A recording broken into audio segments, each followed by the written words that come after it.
तो last class में we have discussed the concept of different class of physical quantities like scalar quantities and vector quantities. Okay, and we give the brief introduction about scalar and vector, and we also said the definition of scalar and vector, which product will be scalar and which product will be vector. And we have seen that for vector quantities, not only direction and magnitude range से हम लोग vector quantity उसको नहीं बोल सकते, उसके लिए और भी कंडीशन फुलफिल करना हो था। वो कंडीशन क्या है? वो कंडीशन है तुम्हारा that quantity must obey the vector addition law. ठीक है, and we have seen that there are two addition law, one is triangle law and another is parallelogram law. And in triangle law हम लोग देखे क्या, if we join two sides, ठीक है, लेकिन हम थोड़ा रिपीट कर दे रहे हैं। Suppose this is a vector, okay, this is a vector which is represented by vector A, okay, and we give its name as OA, okay. So for this vector, it is the geographical representation. A is geographically represented by OA, ठीक है, जिसका magnitude कितना है? A, ठीक है। सो OA क्या है? Actually A vector का जियोग्राफिकल रिप्रेजेंटेशन, ओके। सो इस जियोग्राफिकल वेक्टर का हम लोग बोल सकते हैं O पॉइंट जो है, this is the tail, this is the tail. इसके बाद A पॉइंट जो है, इसको हम लोग बोल सकते हैं दिस इज हेड, ठीक है। सो दिस OA वेक्टर के बाद अनदर अगर वेक्टर लेंगे, सपोज AB वेक्टर, जो वेक्टर कैसे ओरिएंटेड है? ऐसे ओरिएंटेड, ठीक है। मतलब क्या है? AB वेक्टर का जिसका मैग्नीट्यूड है, सर आपको वीडियो में आ रही है? आ रही है पर इधर चेक कर लो तुम्हारा आएगा, ठीक है। And if AB vector is represented by B, so B vector का देखो टेल क्या है? जो A वेक्टर का हेड था, B वेक्टर का टेल उसके साथ जॉइंट है, ठीक है। सो फॉर AB वेक्टर जिसका मैग्नीट्यूड कितना है? B, okay. So B vector का टेल यहां पर है एंड हेड यहां पर है। सो हम कहां से शुरू किए थे? हम शुरू किया O पॉइंट से, उसके बाद A पॉइंट में गया, फिर B पॉइंट में गया। तो हमको अभी ये जो दो वेक्टर है OA एंड AB, ये दोनों वेक्टर का रिजल्टेंट वेक्टर कैलकुलेट करना है। रिजल्टेंट मींस जो रिजल्ट वेक्टर है। सो रिजल्टेंट वेक्टर का नाम हम लोग अगर C देंगे, ओके, रिजल्टेंट वेक्टर इसका नाम अगर हम लोग C देंगे, then C equal to obviously A plus B, ये तो पता ही है, C equal to A plus B। So C vector हम लोग कैसे फाइंड करेंगे? तो according to law of triangle हम लोग देखेंगे, इफ वी ऐड द, एक मिनट, बहुत कोई आया, एडमिट कर लेते हैं। If we add the tail of first vector and head of second vector, then the resultant value gives as OC, sorry, A, B and OB. So OB जो vector है, this is represented by C vector, ठीक है। So this C is called resultant vector, okay. So this एक triangle है, देख के लग रहा है that is a triangle. So this law is mainly क्या था? Triangle law of vector addition, triangle law of vector addition, ठीक है। बट इसका डायरेक्शन हम लोग किस तरफ देंगे? इस वेक्टर का जो C वेक्टर है, हम पहले देखो कहां से कहां गया, ओ से ए पॉइंट तक गया, तो मेरा डायरेक्शन इस तरफ था। फिर ए से बी पॉइंट गया, डायरेक्शन किस तरफ था, इस तरफ। जब हम रिजल्टेंट कैलकुलेट किए हैं, देन हम कहां से कहां गया, ओ से बी पॉइंट गया, कभी हम बी पॉइंट से ओ नहीं आया। सो दैट मींस जो रिजल्टेंट वेक्टर सी है दैट इज ओ बी, ठीक है, इसका डायरेक्शन किस तरफ होगा, ओ से बी, मतलब इस डायरेक्शन में, ठीक है। सो हम लोग लिख सकते हैं क्या, O B equal to O A plus A B, O A plus A B. So O B का वैल्यू कितना है, C equal to A plus, ठीक है। तो ऐसे मोर देन टू वेक्टर को भी इस लॉ से तुम ऐड कर सकते हो। सेकंड टाइप ऑफ, बट हम लोग डिटेल्स में नहीं पढ़ेंगे, क्यों, क्योंकि तुम लोग का सिलेबस में इतना वास्ट डिस्कशन नहीं है, तो हम लोग जस्ट इंट्रोडक्शन पढ़ रहे हैं, ओके। इसके बाद अनदर लॉ हम लोग डिस्कस किए थे, that is parallelogram law, parallelogram law, okay. So हम लोग क्या किए थे, if the two adjacent sides of a parallelogram represent by two different vectors, then the diagonal of the parallelogram will represent the resultant of these two vectors. Like हम लोग क्या करेंगे, देखो पैरेललोग्राम का भी जो थ्योरी है वो भी बेसिकली ट्रायंगल लॉ से ही हम लोग उसको डिस्क्राइब करते हैं। कैसे, देखो suppose these are the two vectors, नाम दिया है a b, okay, a b and a d, क्योंकि पैरेललोग्राम को हम सीक्वेंस वाइज उसको नोटेशन करेंगे, सो दैट्स व्हाई हम a b लिखे हैं, and a b is represented by vector a and a d is represented by vector b। तो parallelogram का डेफिनेशन क्या है, हम लोग जानते हैं क्या, two sides of a parallelogram is parallel to each other and its length is basically same, है ना, मतलब मैग्नीट्यूड सेम है and parallel to each other. So इसका पैरेलल लाइन कौन सा है, यहाँ पे पैरेलल लाइन ड्रॉ करना पड़ेगा, चलो दिस लाइन, एंड इसका पैरेलल लाइन कौन सा है, एडी का, this line will be parallel, so इसका नाम हम लोग दे दो सी। तो अभी जैसे अकॉर्डिंग टू द ट्रायंगल हम लोग क्या किए थे, हम लोग दो वेक्टर लिए थे a एंड b, ठीक है, a एंड b, एंड उसके बाद हम लोग रिजल्टेंट कैसे कैलकुलेट किए, तो दोनों का टेल एंड हेड को हम लोग ऐड किए। सो अगर यहां पे टेल एंड हेड को तुम ऐड करोगे, देन देखो this is the resultant vector according to triangle law, but as per parallelogram law we can say that this is the diagonal of this parallelogram, okay। So देखो for these two vectors a and b, which one is the diagonal, bd, ठीक है। So for vector ad and for vector, अच्छा तो इस direction में दो, ad नहीं लिखेंगे हम लोग, da लिखेंगे for vector da and for vector ab, which one is the diagonal, db, okay, db is the diagonal, db is the diagonal. Recording in progress.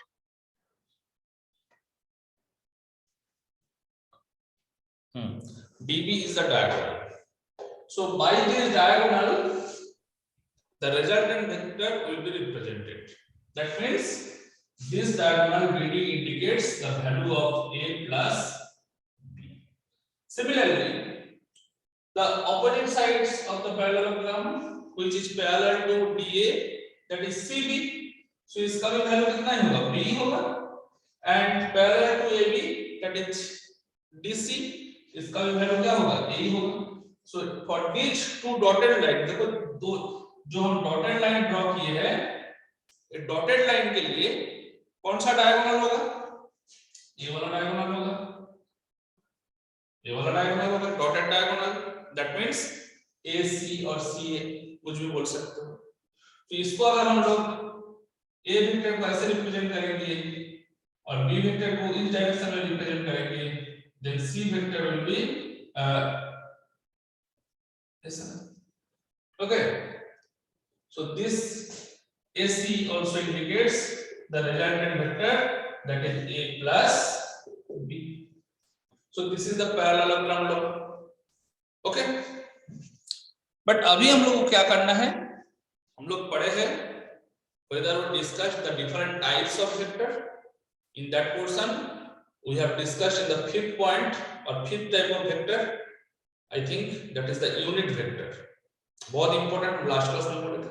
So unit vector हम लोग किसको बोलेंगे? The vector whose magnitude is 1. 1 means unit, so that is called unit vector.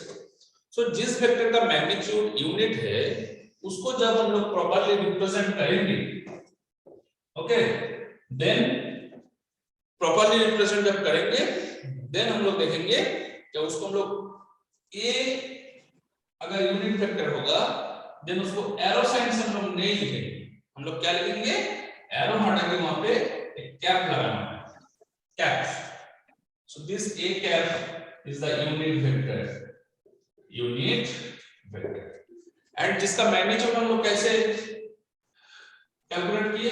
A vector is equal to, sorry, A cap is equal to A vector by magnitude of A. ठीक है, A vector, एक minute, hello,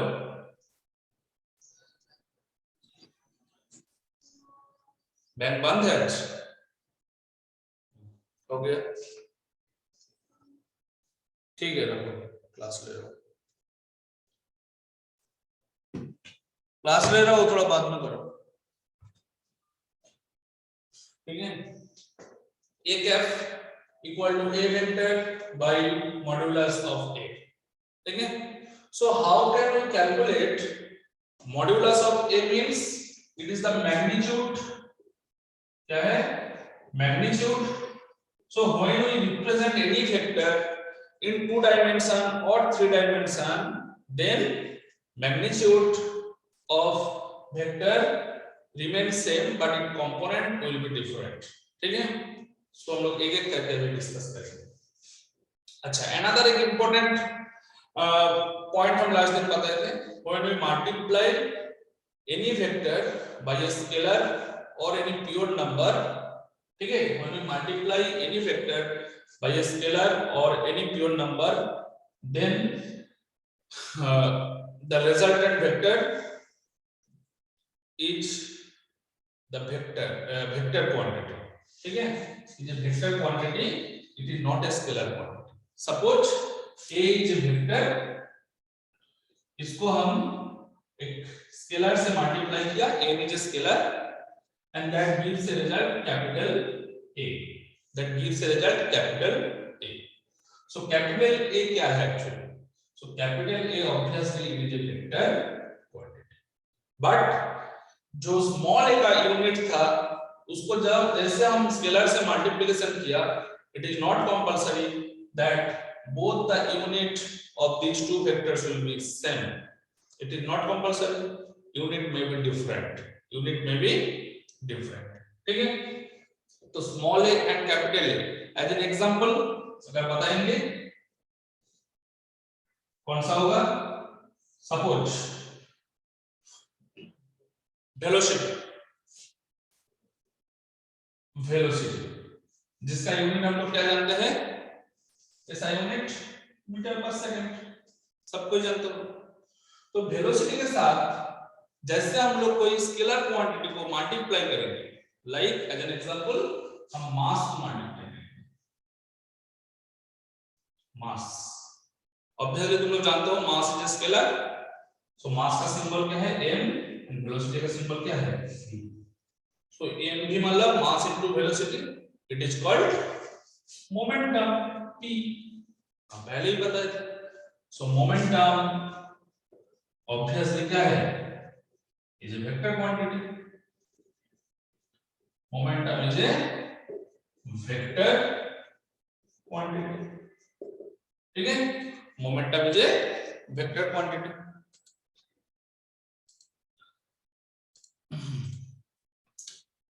तो देखो momentum का unit actually क्या होगा, KG metre पर second, है ना।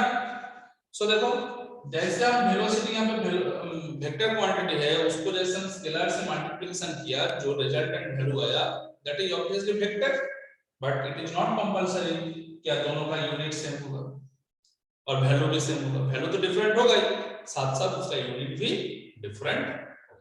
तो यहाँ पे देखो मास इनटू वेलोसिटी, वेलोसिटी का यूनिट क्या था, मीटर पर सेकंड, बट जैसे उसको हम मास से मल्टीप्लिकेशन किया, यूनिट चेंज होके हो गया केजी मीटर पर second. So this is the unit of momentum, unit of momentum, ठीक है। सो ये जो एग्जांपल हम दिए हैं और जो भी ये पॉइंट है, whether multiplied vector by scalar, ठीक है, इस टाइप का क्वेश्चन एग्जाम में आता है, ठीक है, इस टाइप का क्वेश्चन एग्जाम में आता है। नेक्स्ट हम लोग पढ़ेंगे resolution of vector, resolution of vector, ठीक है।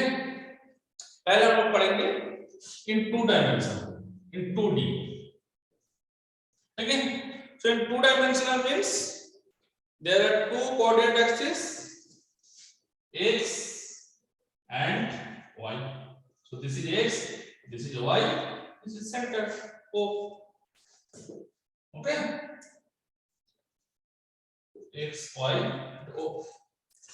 इसके बाद let there is a vector which is represented by this line, यहाँ पे पॉइंट P है, ठीक है, यहाँ पे पॉइंट P है and this vector is represented bye OP, क्या है, OP इज ए वेक्टर, और यहाँ पे जो एंगल है दिस एंगल इज थीटा, यहाँ पे जो एंगल है this theta angle is theta.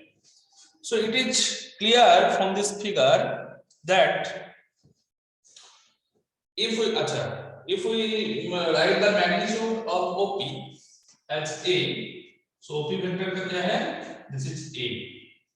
so A vector का ऑब्वियसली यहाँ पे देखो दो कंपोनेंट रहेगा, along x axis and along y axis।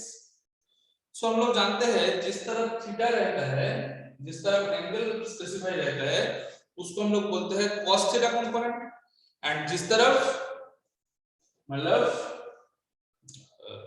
Perpendicular direction में हम लोग sin थीटा कंपोनेंट को ऑलवेज रिप्रेजेंट करते हैं, ठीक है। सो ए वेक्टर का अलोंग x एक्सिस कंपोनेंट कौन सा है, ax, एंड उसका वैल्यू कितना है, ऑब्वियसली इतना है, ठीक है, इतना वैल्यू है ax, एंड ए वेक्टर का अलोंग y एक्सिस वैल्यू क्या है,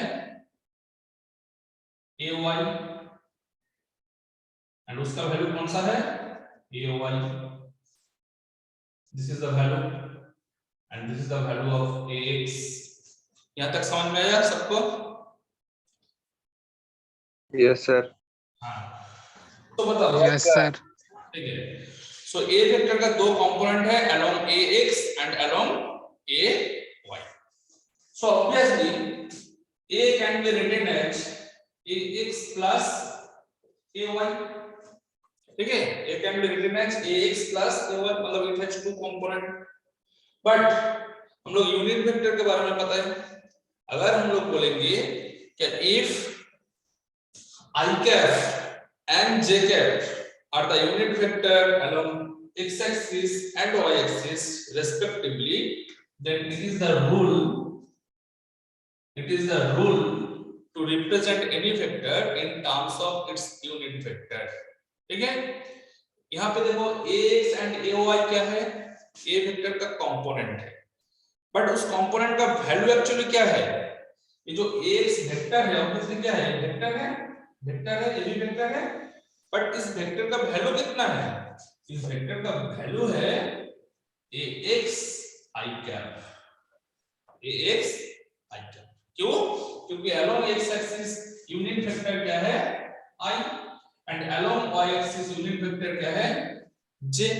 अगर 3 डायमेंशनल होता then along z axis unit vector क्या होता k। ओके, एंड ay क्या है, ay equal to ay into j cap, ay into j cap. ठीक है, so in terms of unit vector हम लिख लिया। सो अभी हम लोग क्या करेंगे, a इक्वल टू क्या लिखेंगे, a equal to ax I cap plus ay j cap. So a vector equal to this much, ax I cap plus ay j cap. समझ में आया? सो a वेक्टर को in terms of unit vector in 2 dimensional हम लोग कैसे represent करेंगे, a equal to ax I cap plus ay j cap. ठीक है सर आई और जे कैसे है? I and j actually unit vector along the axis x and y। okay, so unit vector को हम लोग को लेना पड़ता है। देखो कोई भी क्वांटिटी को जब हम लोग रिप्रेजेंट करते हैं, ठीक है, सपोज एज एन एग्जांपल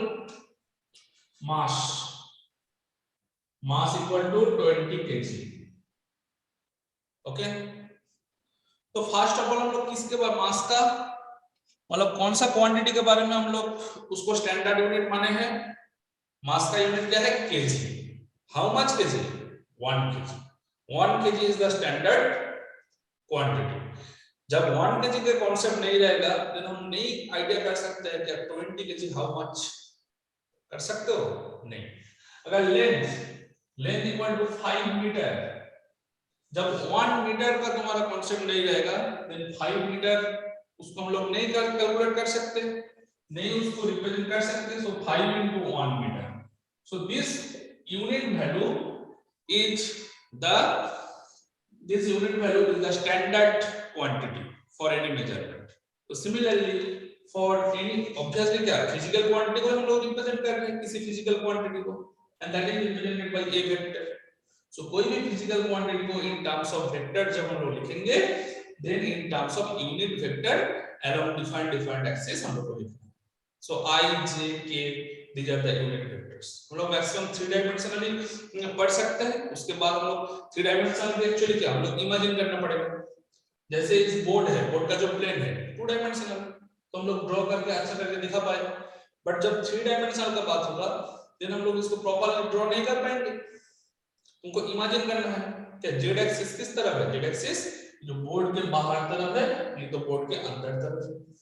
ठीक है, बट उसको हम लोग जैसे ड्राइंग करते हैं कैसे ड्रॉ करते हैं, उसको हम लोग ऐसे ड्रॉ कर देते हैं इधर z एक्सिस, बट तुम लोग बोलोगे कि बोर्ड के नीचे तरफ z एक्सिस है, नहीं। ये लाइन कौन सा, ये लाइन इधर मेरा मार्कर जैसे है, ठीक है, देखो इस तरफ नहीं तो पीछे तरफ। ओके, सो कोई भी वेक्टर को जब हम लोग रिप्रेजेंट करेंगे इन टर्म्स ऑफ उसका यूनिट वेक्टर रिप्रेजेंट, एंड यहाँ पे क्या है ax ay these are the components, these are the components। Okay, समझ में आया? इसलिए जब भी कुछ वेक्टर देखोगे a vector equal to 2i cap plus 3j cap plus 5k cap. So obviously देखो यहाँ पे कितना यूनिट वेक्टर है I J K। So this vector represent 3 dimensional, ठीक है, but when there are only 2i plus 3j मतलब this is 2 dimensional. ठीक है, सो यहाँ पे देखो अगर a equal to 2i plus 3j हम लोग लिखेंगे देन ax जो लिखे हैं ax का वैल्यू क्या है 2 एंड ay का वैल्यू क्या है 3। ठीक है, now our aim is what is the value of ax, ax का वैल्यू एक्चुअली क्या है। ठीक है, सो हम पहले ही बता रहे जिस तरफ थीटा है, थीटा देखो यहाँ पे किस तरफ है, along x axis, y axis तरफ थीटा नहीं है। So along x axis component क्या है, ax। सो ax का वैल्यू क्या है, ax equal to a cos theta, ax equal to क्या है, a cos theta. Similarly ay equal to क्या है, a sin theta, ax equal to a cos theta, similarly ay equal to a sin theta. Okay, a cos theta and a sin theta. So ax and ay का value हम लोग को पता चला, तो अभी हम लोग क्या कैलकुलेट कर सकते हैं, a का जो मैग्नीट्यूड है वो मैग्नीट्यूड हम लोग कैलकुलेट कर सकते हैं। Like the magnitude of a is equal to under root ax square plus ay square. The magnitude of a is equal to under root ax square plus ay square. And from this figure we can say that tan theta equal to क्या है, ay by ax, मतलब height by base. Okay, height by base. So ay by ax. So theta का value भी हम लोग calculate कर सकते हैं। अगर ay एंड ax का वैल्यू पता चलेगा तो थीटा का वैल्यू हम कैलकुलेट कर सकते हैं। That is tan inverse ay by ax। ठीक है, सो देखो हम a का मैग्नीट्यूड भी कैलकुलेट कर पाया, that is a equal to ax square plus ay square, and उसके बीच में कितना एंगल है वो भी हमको पता चला। ठीक है, सो एज एन एग्जांपल हम लिख रहे हैं a इज ए वेक्टर जिसका वैल्यू कितना है 2i cap plus 3j cap. So question is that calculate its magnitude and the angle between the two component of a। समझ में आया? सो देखो a का मैग्नीट्यूड हम लोग कैसे करेंगे, ax स्क्वायर मतलब 2, ax क्या है 2 square plus 3 square, so that means under root 4 plus 9 equal to under root 13, a vector equal to under root 13। Okay, similarly we can also calculate the value of theta. So tan theta equal to क्या है actually y by ay by ax, ay क्या है यहाँ पे 3 by 2, so theta equal to tan inverse 3 by, so by this procedure you can calculate the value of theta, that means the value of angle in between, मतलब the obviously this angle is very small angle, theta क्या है यहाँ पे very small value, so we can calculate the magnitude as well as the angle between two vectors. Okay, बताओ किसी का doubt है इस 2 डायमेंशनल जो लेके अभी डिस्कस किए, इसमें किसी का डाउट है तो यू कैन आस्क।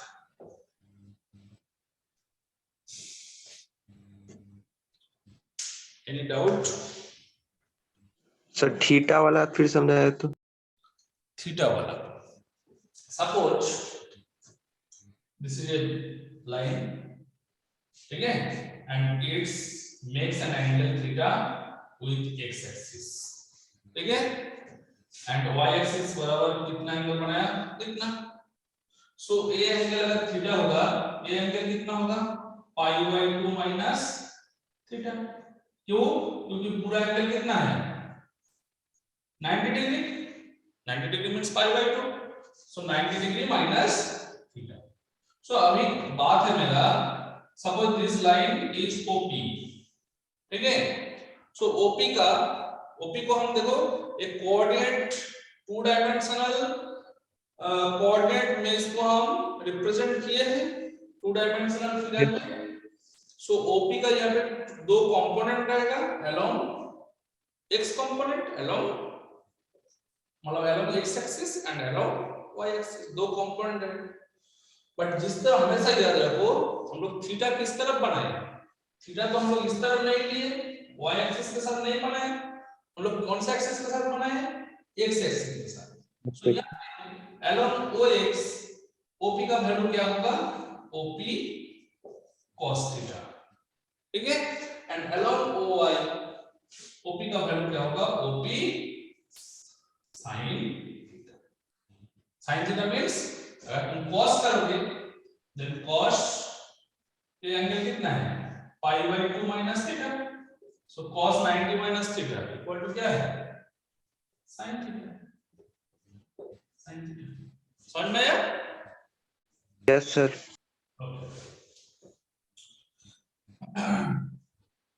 ठीक है। सो ऐसे अगर क्वेश्चन आएगा then you can calculate.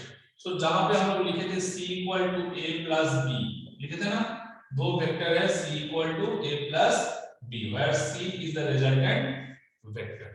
Then हम लोग लिख सकते हैं कि c का भी दो कंपोनेंट है, c इक्वल टू हम लोग लिख सकते हैं cx plus cy। Similarly a का भी दो कंपोनेंट है ax plus ay and b का भी दो कंपोनेंट है that is bx plus by। ऐसा है। सो इसको हम लोग कंपेयर करके लिख सकते हैं कि x कंपोनेंट को अलग करो, सो ax प्लस bx दोनों x कंपोनेंट को अलग से लिख लिया, प्लस y कंपोनेंट को अलग करो ay प्लस by अलग से लिख लिया, ठीक है। सो लेफ्ट हैंड साइड में क्या है, cx प्लस cy।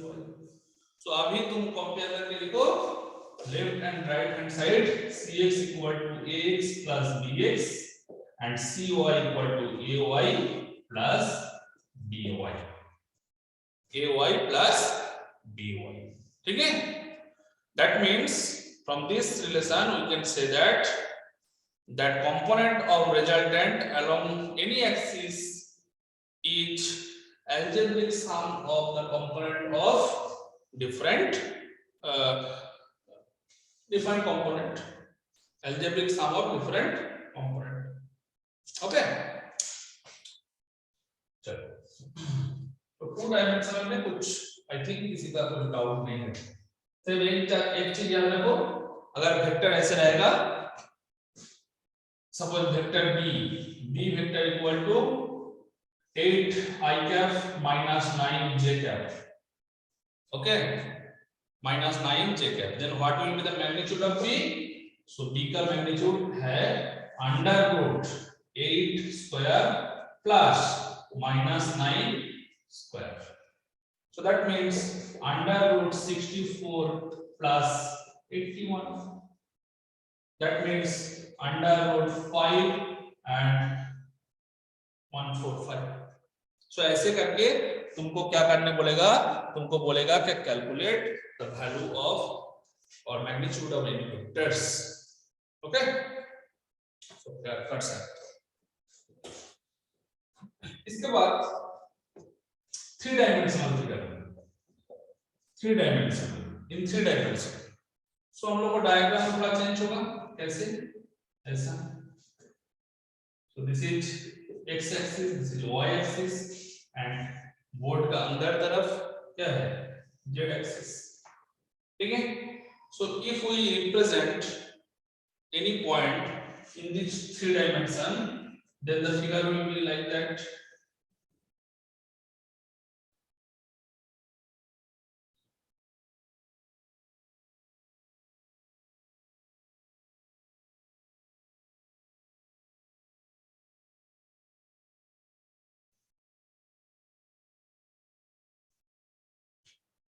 ऐसा फिगर होगा, ठीक है। फिगर कैसे होगा, फिगर होगा ऐसे। तो यहाँ पे हम कौन सा पॉइंट को रिप्रेजेंट कर रहे हैं, एक्चुअली यहाँ पे हम पॉइंट को रिप्रेजेंट कर रहे हैं, suppose A point is here, ठीक है, and this is the centre O। So this value represent along x axis कौन सा पैरेलल लाइन, ए वाला लाइन है, सो this is ax। along y axis parallel line कौन सा है, ए वाला लाइन है, this is ay। And along z axis parallel line कौन सा है, this one, so this is az। AZ. So AX, AY and AZ हम लोग रिप्रेजेंट कर सकते हैं, ठीक है। So this is X, Y and Z axis, ठीक है। तब यहाँ पे भी हम लोग A को कैसे रिप्रेजेंट कर सकते हैं, A को हम लोग लिख सकते हैं A का 3 कंपोनेंट है, that is AX plus AY plus AZ, ठीक है। Obviously these are vector and unit vectors along x axis is I cap, along y axis is j cap, along z axis is k cap. So AX equal to AX I cap, that means in vector हटाएंगे then AX I cap, AY j cap and AZ k cap. So A vector is like that, समझ में आया। AX I cap, AY j cap and AZ k cap, समझ में आया। पर AX जो vector है that is equal to AX I cap, ठीक है। AX क्या है, AX is the magnitude, क्यों, क्योंकि हम जब यूनिट वेक्टर के बारे में पढ़े थे, if A is the unit vector then A cap is the A vector by its magnitude. Similarly यहाँ पे देखो I cap equal to क्या होगा, AX वेक्टर डिवाइड बाय उसका मैग्नीट्यूड, यही तो हो रहा है ना। So AX equal to AX I cap. Similarly AY equal to AY j cap, okay, and AZ equal to AZ k cap. अच्छा, somebody take attendance and send me. Please take attendance in today's class and send me in my WhatsApp number. Okay. So AZ equal to AZ k cap. So I j k में हम लोग तीनों vector को represent करेंगे। Then अभी question है, what is the magnitude of this vector A? So in terms of 3 component हम लोग उसका मैग्नीट्यूड कैलकुलेट कर सकते हैं। Like the magnitude of A is equal to under root AX square plus AY square plus AZ square, ठीक है। Under root AX square plus AY square plus AZ square। अभी question है यहाँ पे तो जो OA है, ठीक है, एंड सिमिलरली OB है, OC है, ये जो इक्वल वेक्टर है और ये जो कंपोनेंट है, ये डिफरेंट एक्सिस के साथ डिफरेंट एंगल बनाया। वहां पे जैसे क्या एंगल था, एक ही एंगल था, that is theta, and another angle हम लोग पाई बाय 2 माइनस थीटा करके कैलकुलेट कर लिए थे, बट यहाँ पे क्या है, एंगल डिफरेंट है। सपोज एक्स एक्सिस में एंगल बनाया अल्फा, वाई में बनाया बीटा एंड जेड एक्सिस में बनाया gamma, alpha beta and gamma, ठीक है। सो